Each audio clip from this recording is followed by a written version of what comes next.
Ekonomi dari Institute for Development of Economic and Finance, Eko Listianto, Selasa 16 November menyebut peningkatan mobilitas yang mulai terjadi pada Oktober membawa angin segar bagi pemulihan ekonomi.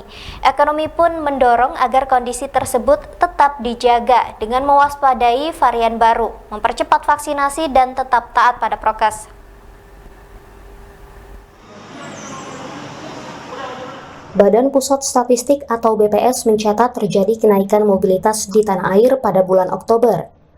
Hal itu ditunjukkan dengan menurunnya tingkat mobilitas di rumah dari 6,3% di September menjadi 5% di bulan Oktober.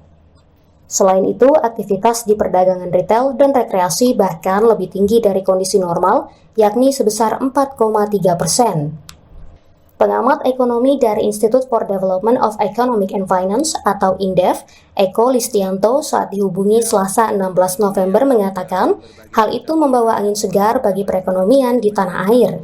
Ia menyebut sektor transportasi juga terlihat begitu signifikan mengalami peningkatan.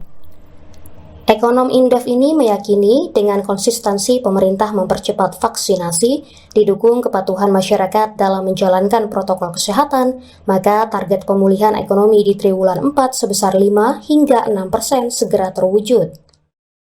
Ini kan ya peran ini ya berbagai macam pihak ya, termasuk juga bagaimana kemudian pemerintah mengatur setiap kali ada fasilitas publik ya harus ada misalkan aplikasi ya kayak penggunaan Peduli Lindungi atau menunjukkan sertifikat vaksin, itu kan upaya-upaya preventif yang saya rasa memang perlu begitu ya sambil pelan-pelan membuka ekonomi. Meski demikian, ia meminta pemerintah tetap siaga terhadap munculnya varian virus baru yang ditemukan di sejumlah negara sehingga tidak terpaksa kembali menginjak rem darurat terhadap pembatasan aktivitas masyarakat. Dari Jakarta, Cahya Sari, Kantor Berita Antara, mewartakan.